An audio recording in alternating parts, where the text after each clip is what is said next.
Hello everyone, my name is Pankaj Rana and I am here to teach you some basics of Excel. So let's learn the basics of Excel with my YouTube channel Back to Basics.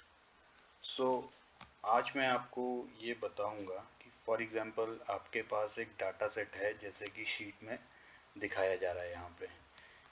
अब आप इसमें देख सकते हैं कि इसमें values different types की numerical values लिखी हुई हैं यहाँ पे। तो कभी भी जब आप अपनी एक्सेल शीट्स पे काम करते होंगे तो आपके लिए एक चैलेंज आ सकता होगा कि अगर हमें यहाँ पे डिफरेंशिएट करना है वैल्यूज़ को कि कौन सी वैल्यूज़ ऐसी हैं जो हमारा जिसमें डेसिमल के बाद भी कोई उसमें नंबर नहीं है। फॉर जैसे कि दिस इज़ 100.00 और एक यहाँ पे है 128.01। तो हमें डिफरेंशिएट करना है इन वैल्यूज़ को या हमें आइडेंटिफाई करना है इन वैल्यूज़ को। तो हम इसको कैसे कर सकते हैं? तो इसको करने के बहुत सारे मेथड्स हैं, डिफरेंट टाइप्स ऑफ मेथड्स हैं, लेकिन मैं आपको यहाँ पे एक बहुत ही आसान मेथड से इस चीज़ को करके दिखाऊंगा।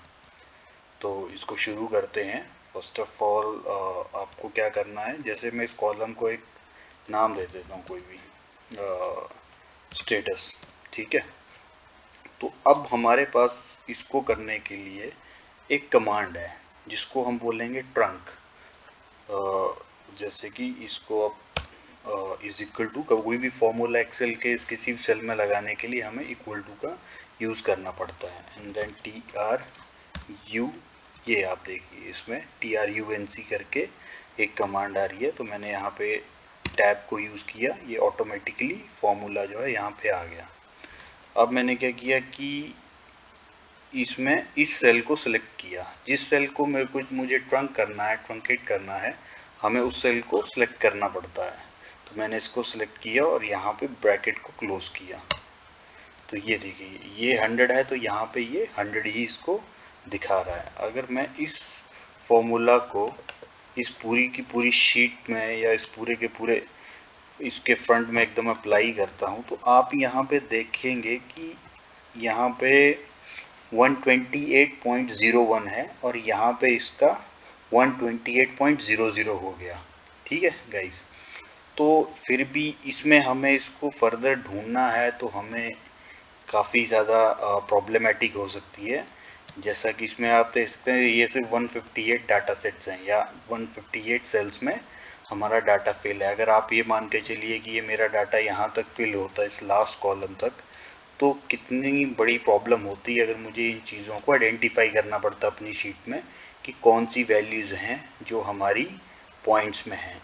इसका एग्जांपल एक ये भी है, जैसे मान लीजिए इसमें वैल्यूज़ हैं, कुछ वैल्यूज़ आपकी किलोग्राम में हैं। फॉर एग्जांपल अगर मैं ये मान के चलता हूँ कि ये 100 मेरा नंबर्स में है, like I have 100 number of biscuits, तो ये ऐसे हो सकता है। लेकिन अगर कोई मेरी वैल्यू मेरे सिस्टम पे या मेरी जहाँ भी मैं काम करता हूँ वहाँ पे नंबर्स में है, जैसे कि 128, इसका जो यूनिट है वो नंबर्स में है, लेकिन ये बाई मिस्टेक 0.01 दिखा रहा है सिस्टम में, तो मुझे इसको रेक्टिफाई करना पड़ेगा, मतलब मुझे अपने सिस्टम को सैनिटाइज करना पड़ेगा। तो सिस्टम को सैनिटाइज करने के लिए मुझे पता होना चाहिए कि मैं इनको आइडेंटिफाई कैसे करूँगा, कि पॉइंट्स जो डेसिमल के बाद के नंबर की जो वैल्यूज़ हैं उसको मैं आइडेंटिफाई कैसे करूँ इतने बड़े डाटा सेट में। तो इसको आइडेंटिफाई करने के लिए ये मैंने आपको जो ट्रंक का फॉर्मूला बताया ये वाला, आप इसको अप्लाई करो। इसके बाद हम एक और यहाँ पे रोज़ को नाम दे देते हैं। फॉर एग्जांपल जैसे मैंने दे दिया इसमें नाम बेसिक्स। ये जो मैं आपको हेडर्स ऊपर दे रहा हूँ ये जस्ट ये सिर्फ मेरे हेडर्स हैं, आप इसको अपने अकॉर्डिंगली यूज़ कर सकते हैं। मैं सिर्फ आपको एक एग्जांपल देने की कोशिश कर रहा हूँ इसमें।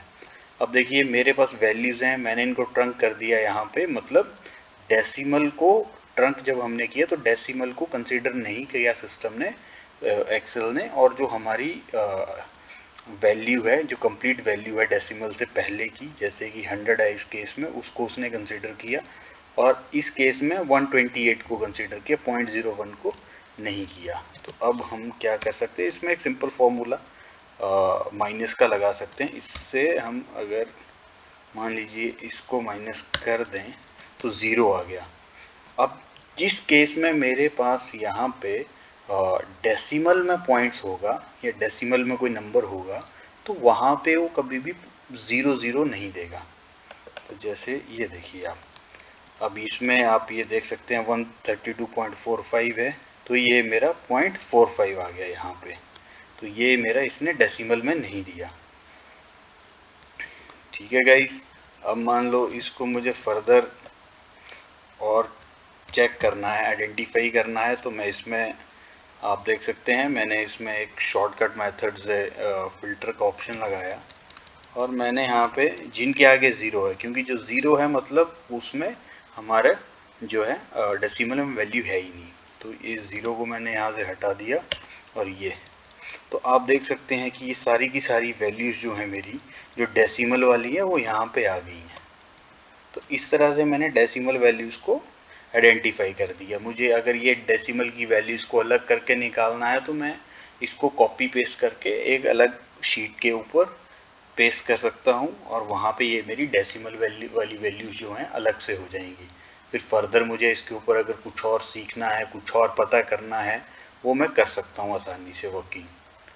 तो गाइज़ ये था मेरा आज का फर्स्ट ब्लॉग जिसमें मैंने आपको बताया। इसको फिर से थोड़ा सा ब्रशअप कर लेते हैं।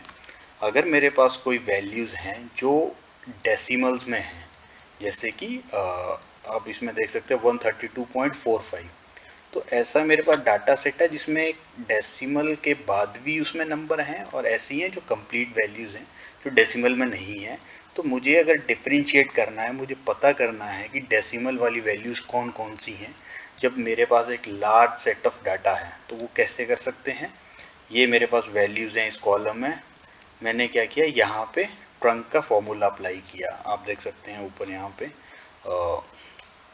इस एरिया में ये देखिए ट्रंक का फॉर्मूला मैंने अप्लाई किया। ट्रंक ने क्या किया कि जो डेसिमल से हमारा जो लेफ्ट हैंड साइड पे जो कंप्लीट फिगर है, जो कंप्लीट नंबर है, इसने सिर्फ उसको उठा के यहाँ पे पेस्ट कर दिया, कॉपी कर दिया, और जो डेसिमल के आगे के राइट हैंड साइड के जो नंबर हैं उसको इसने कंसिडर नहीं किया।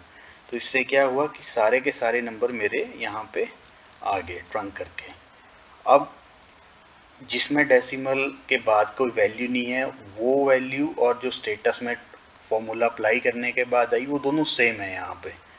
तो इसका मतलब ये है कि जब मैं बेसिक में, जब मैं अगले तीसरे कॉलम में गया, ये बेसिक नाम दे के रखा है, आप कुछ भी दे सकते हो, यहाँ पे मैंने इनको माइनस कर दिया आपस में।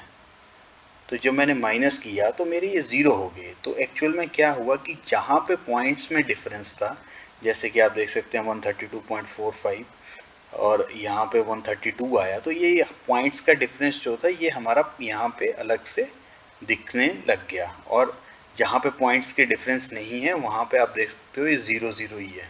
तो अब मुझे अगर इसको फिर से सेग्रीगेट करना है, मुझे सिर्फ पॉइंट्स वाली वैल्यूज़ देखनी है अपनी, तो मैंने यहाँ से 0 को हटा दिया और यहाँ पे ये देखिए आप सिर्फ पॉइंट्स की वैल्यूज़ ही इसमें है।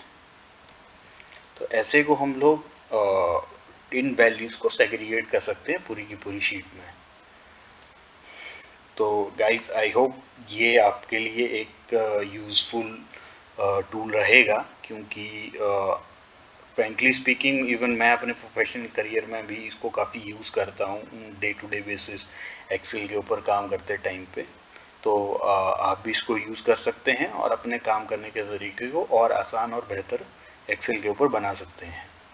सो आज के लिए सिर्फ इतना ही, आज के ब्लॉग में सिर्फ इतना ही। मैं फिर एक नया ब्लॉग लेके आऊँगा एक नई प्रॉब्लम के साथ में, और उसको कैसे एक बेटर तरीके से हम लोग सॉल्व कर सकते हैं वो भी आपको बताऊँगा। तब तक के लिए take care, bye bye. And मेरे चैनल को जो कि बैक टू बेसिक्स है उसको सब्सक्राइब ज़रूर करें, शेयर ज़रूर करें और बेल आइकन ज़रूर दबाएं, क्योंकि जैसे ही मैंने कोई नई वीडियो अपलोड करूं तो उसकी नोटिफिकेशन आप तक पहुंच जाए। Thank you so much guys.